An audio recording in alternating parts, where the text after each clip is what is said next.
Hi, my name is Hugh Bigwood. I currently run my own consultancy company, helping companies develop and evolve their compliance programs, including setting up their due diligence processes. Prior to going out on my own, I've held a number of senior legal and compliance roles at Pfizer, a global pharmaceutical company, Pliva, a Croatian-based generics company, Abbott, another large global healthcare company, Rio Tinto, a mining company, LivaNova, a medium-sized medtech company, and Evercare, a Dubai-headquartered hospital group. Having worked for both medium and large companies and in a number of sectors, it's been interesting to me to see what works and what doesn't, but also when working in smaller companies, how to make resources and budgets stretch further, but without increasing risks. I have to say that the great thing about compliance is that no one's yet found the golden bullet, the perfect solution. So there is still room to experiment and create, to look at how technology can help automate, but also introduce more behavioral science to our programs, to make sure that we really do start to influence behavior and prevent things from happening rather than just react and defend. Today, I want to talk about my experience of setting up an operational due diligence program. But let's start with a story. A company was launching a new pharmaceutical product. They had organized a launch conference and invited what they considered a great panel of notable speakers. The audience had arrived and was sitting waiting for proceedings to begin.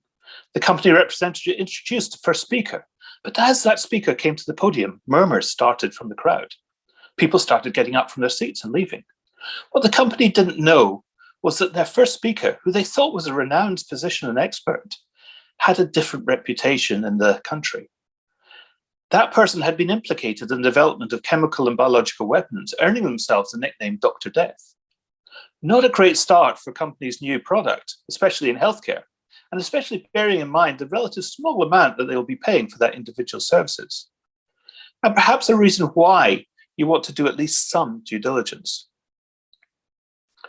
I'm sure you all recognize the information on the left of the slide as the core elements of an effective compliance program.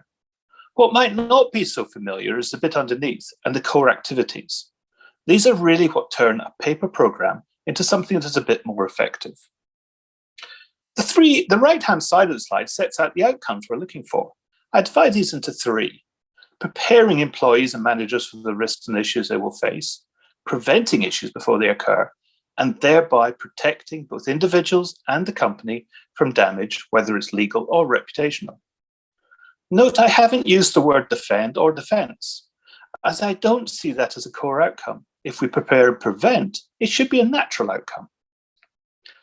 Slide 2 is basically the UK adequate procedures compared to the guidance from the US and the requirements under the French SAPAN 2.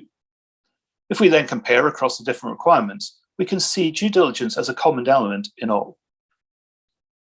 We all know that most of the recent cases have talked about the need for due diligence. We've all heard that 90+% of bribery cases involve a third party.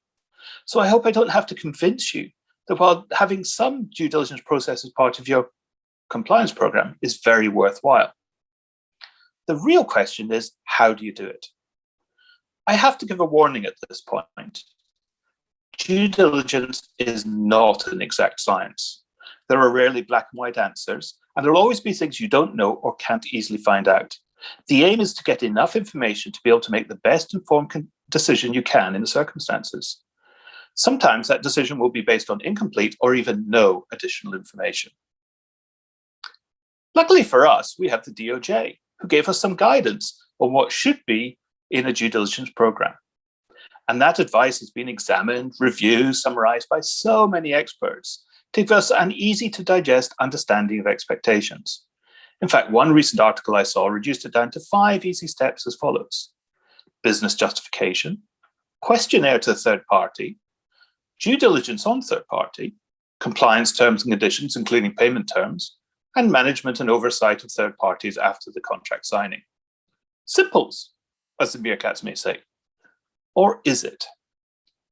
The problem is that it's great if you just want to tick the box. So you can say to the regulators, here it is, here's my due diligence process as you suggested. However, by that time, it might be too late. They're already in the door. You're already running up investigation costs. The problem is that just following these 5 steps may not actually get to where you want to be. The devil might be in the detail. After your headcount cost, your due diligence system is probably going to be the single biggest cost you take. That makes it worth getting it right, but also making sure you get every penny of value out of your investment. I've talked about why we might want to do due diligence. Perhaps I haven't really given a good enough reason. For me, it is quite simple. If I'm going to contract with someone and do something or provide something, I want to know that I'm going to get what I've paid for, and that engaging that third party is not going to impact me in any other way. But actually, there are quite a few groups around the company with exactly the same objectives. Procurement want the best price. Finance want to know there aren't going to be any tax issues, and the third party is financially sound. Privacy and IT will want to know about the data and how it's going to be stored and if it's going to be secure. Quality will want to make sure the product or services are the right standard. So given this, we need to take a little bit more different, more joined up approach to due diligence, rather than having each function work in a silo. Can we join the dots and get everybody work together, even share the cost? Now, I admit, it's far easier to work in a silo, write your own process, buy your own access to the database, and do your screening. But does it really get the company to where it needs to be? And are we really being efficient, or are we just duplicating? I think I'm now on about my 5th or 6th due diligence setup. I've been involved in these programs for large companies with 50,000 plus suppliers, down to smaller companies with supplier base of maybe 1,000 or less. Each has a different in terms of resources available, budget and expectations. But what I'm starting to discover is that working with the medium-sized companies drives you to a slightly different solution and the need for a more self-service style approach. So where do we start? The first thing is to understand what your supply base looks like. How accurate is your vendor master file? Do you actually know who and where your suppliers are? I was working in one company, and when I asked procurement how many suppliers we had, they told me there were currently 90,000 suppliers in their list. I asked them to go back and check. A few weeks later, they reduced the number to 45,000. Not by reducing or consolidating the supply chain, but mainly by removing the duplicates. Different names for the same vendor, misspelling, subsidiaries. 45,000 compared to 90,000 is a big difference in terms of due diligence. Accuracy of this data input is a key issue. You may also want to look at how many new suppliers are being brought on every year. Again, one procurement group gave me a figure of 10,000 new suppliers compared to a total vendor list of 40,000. That's a huge turnover rate. If you're not a growing company, I would seriously check your data. This is another key measure that actually tell you roughly your resource needs for the year. The next thing is to understand the current process of how your company buys goods or services. What is the process? Is it already automated, and who owns the system? Is it consistent across all groups? And can the due diligence piece be bolted on or otherwise embedded? Do you have a different process for direct spend and indirect spend? I can tell you from bitter experience that if you just put in a parallel process, you may start to have issues, and you'll spend a lot of time explaining why compliance are the holdup, why even a new process is necessary, with no guarantee that your process will actually be followed in the end. Next is, who are the internal stakeholders and what are each of their interests? Representatives from these are going to be the core group that will come up with a solution. Don't forget the end user, as they are the one that are going to have to use the system, to get them involved early. Remember, involvement will also drive ownership. Next is understanding what your key concerns are. Perhaps more is, what results would be fatal to you going forward with a specific supplier? What's going to make that a yes or a no decision? And what is maybe just good to know or good to have? And you'll be able to consider the risk or to work with the supplier to correct. I'm afraid my experience has shown that this can be quite a political situation, as all functions think their issue is the most important. But in reality, there are many things that will come up that won't be fatal to the engagement, but they can be addressed as either you do the setup with a new supplier or can be worked out in the contractual process. I'll give you one perhaps controversial example: child labor. If you reject all suppliers where this may be an issue, do you actually change the situation in the country? Do you actually make it better for everybody? Whereas working with a vendor to eliminate child labor might actually be a better outcome and have more benefits for the standing of your company in terms of corporate social responsibility. Out of all of this, you're going to come up with a list of internal questions whenever you're engaging a supplier. Most companies have some sort of form for new suppliers with a name, address, and payment details. And it was to this we added some additional questions.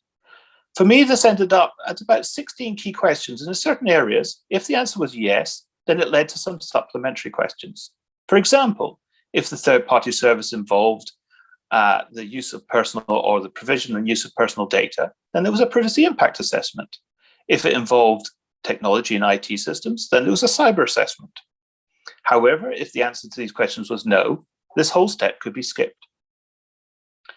As mentioned, the questions took the form of a simple internal questionnaire as part of a new supplier form, which the user would fill in when they were considering engaging a third party. It meant that depending on the answer, each function could go off and do their relevant parts in parallel. It also meant that the user knew which questions were key to a go or no-go decision. For example, quality or sanctions being the most two common ones for a no-go if you got the wrong results coming back. But let me remind you, this is an internal questionnaire. If we go back to the DOJ guidance, we find lots of people talking about an external questionnaire, something to send through to supplier for them to fill in. Now, I'm not against questionnaires, but I have to ask, do you really think people will tell the truth? If you've asked whether you bribe people, are you really going to say yes? How accurate is the information you're going to get? It probably depends on who in the company is filling it in. And if you've been the recipient of one of these questionnaires, what is your reaction? I've been on both sides, and it's not always positive.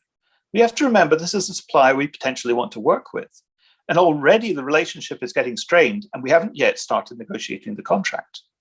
You also have to watch the problem of multiple questionnaires coming from your company to the supplier. How are they going to resource filling all of this information in? And then when it all comes back, what do you do with the results? The other thing is the cost and time associated with filling in these questionnaires. Who pays? And if your answer is a supplier, that might have its own consequences. In a number of setups, I've actually either majorly reduced the questionnaire or got rid of it entirely. Internal, yes. External, question mark. The other great thing about internal questionnaire is that we can start to risk score some of the answers. We know, for example, that slavery risk is more prevalent in some industry sectors than others. So we know the supplier is from what sector we may want to consider that risk. Same for tax issues, even bribery if you want to use TI's Corruption Perception Index or something similar. So what suppliers do we want to do due diligence on? Although I'm sure we'd love to be able to do due diligence on everyone, realistically we can't, as the cost and resources becomes too great. So we have to work out which suppliers are likely to create the greatest risk. In many risk assessments, you see country and contract value being frequently the most common issues used. One manager recently said to me that the further east you go, the more corrupt things get. So there's no need for doing due diligence on any Western company. I think you only need to look at the bribery cases and fraud cases to know that this is not correct. Modern slavery is as much a Western issue as an Eastern issue. Just take the recent issues in Leicester with Boohoo. I have generally taken a different approach. First of all, I'll look at who are my critical suppliers. These may be where I would want to start with any new process, although maybe other suppliers who may not be critical that actually represent greater risk. But this probably gives me a good starting point. Activity. What is the third party doing for you? If they're promoting or distributing or engaging with third parties on your behalf, then they're going to be on a higher risk for things like bribery. If they're handling payments or representing you before government officials, again, your bribery risk may be higher. Industry sector. Which sectors are the goods and services being provided from? Certain sectors have a greater risk for certain types of issues. I've already mentioned textiles and clothing seem to be one of the biggest risk areas in considering human rights or slavery issues. Then I look at country. Is that country subject to sanctions? Are we dealing with a known tax haven? Is there some other issue that particular country raises? I don't actually generally look at value, as mostly the high value contracts are actually low risk from a compliance point of view. What I've found is a lot of the lower cost service contracts end up being far greater risk, All this may depend on the industry and the nature of the contracts you come across. I mentioned earlier about what risks you're going to tolerate. At some point, you need to run your own company through the process and see what the result is. It may surprise you. The simple reason for doing this is ask yourself, would you engage your company? It is sometimes a good benchmark for your own risk appetite. It is also quite amusing watching the senior managers look at the result of their own company and how much it probably differs from their own viewpoint. Few of us have got the luxury of being able to start due diligence from scratch. There's generally always an existing set of suppliers. That raises the question of what do you do about already existing supply chain? Many companies and many senior managers push for doing batch reviews, going through the whole master file list to screen for issues. Now, this might seem a good idea, and it can actually work very well for customers, but for suppliers, I'm afraid you've already accepted any risks associated with those suppliers, and it's generally a mammoth task. And can you actually live with the results? How disruptive will it be to get rid of certain suppliers once you find out that they may not have quite the reputation you want? My suggestion would be to resist this urge. Start your process with new suppliers and maybe your critical suppliers. Then move on to renewals, and then start to review what I would term the evergreens, those contracts that never seem to end. It's going to take you a few years to finally get through your supply chain, but it's probably going to be a more pragmatic approach than trying to swallow the elephant in one. At some point, you're going to have to look at what system you want to use to manage your due diligence process and what data sources is going to be available. Of course, you could rely on Google, but I'm not sure this is a long-term solution. The problem about all the data sources is that they're patchy. Some are better for certain parts of the world than for others. Some are better for certain types of data, e.g. media searching, than others. For some countries, you'll find very little data at all. Also, the smaller the company, the less likely much data will be available. So you need to look at what best suits your company needs. I was working in the mine industry, and our sites had a policy of looking first at local suppliers. This meant that the due diligence was far harder, and you had to be prepared for zero results. Perhaps the biggest issue, though, with data is just the quantity. You can find yourself drowning trying to work out what is relevant and what is not. Many due diligence suppliers and systems are getting better, and we're seeing an increasing use of AI to reduce down false positives, but also allow better filtering for specific risks, but I'm afraid there's still a way to go. This does mean that in your compliance group, you need to decide whether you need someone to act as a translation service, your own due diligence analyst, to see what all the data would actually mean for the company. In medium-sized companies, this creates quite an issue, as this may not be what you want to spend your precious budget or devote your headcount to. For me, the more I can find a self-service model, the better. I want to push the whole thing back into the procurement process. But for that, I need to ensure that the data is presented in a way that makes sense and is easy to understand. Traffic lights with a clear indication of what has been highlighted. Again, this comes back to stakeholders. The end user must understand why something is an issue and also where they need to go to seek help. It needs to be done as early in the process as possible. The last thing anyone wants is an 11th hour issue. No one wins the popularity contest at that point. The protest must make sense and actually be seen as valuable. I was working on a construction project in Africa. The compliance team were given one name of the supplier they wanted to use. The business had already basically decided. Their rationale being there was no one else suitable available. When we did the due diligence, we found that the third party had not only been debarred by the World Bank, but there was also a huge amount of media around social rights abuses in other African countries. We had to say no. The business weren't happy, but this had the potential to be a high-profile project, and funding was potentially coming from other sources, including the IFC. The risk was just too high. Luckily, senior management agreed with us, but this example taught me the importance of flagging the issues early. Having the compliance due diligence process more embedded in the general process for engaging suppliers. If, in this case, we'd been early in the process, we might have avoided some of the last-minute panic that was caused. Before I finish, I want to talk about alternative models. The reason for this is perhaps we need to consider alternatives to the traditional due diligence models. We have created a lovely cottage industry for due diligence suppliers. The whole process has added significant cost in the supply chain, And now we're seeing the need for due diligence down through the extended supply chain. This cost will only go up. The demands by the primary predators, the big giant companies, are getting greater. And if you've ever been at the receiving end of their requests, you know what I mean. Even worse, as a supplier, you'll be faced by multiple requests from your customers. How sustainable is this? Who is ultimately going to take the cost? But are there real alternatives? Perhaps we need to look at more certification schemes like those being run by Trace.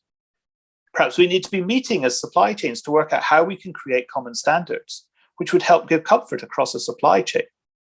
I mentioned the Aluminium Stewardship Initiative. It's where all members of the supply chain can have their sites certified to 70 plus different aspects to avoid the need for further due diligence. All I do know is that the cost is going to go up. We can expect that it will be easier to push this down to supply chain, but that cost will come up in other ways. So again, I'd impress on you, just think about your due diligence carefully. The more you can embed it with the existing processes, the more successful you're going to be. Don't be a silo, but also let's try and look at what's going to make the most efficient use of the resources we've got. Thank you very much.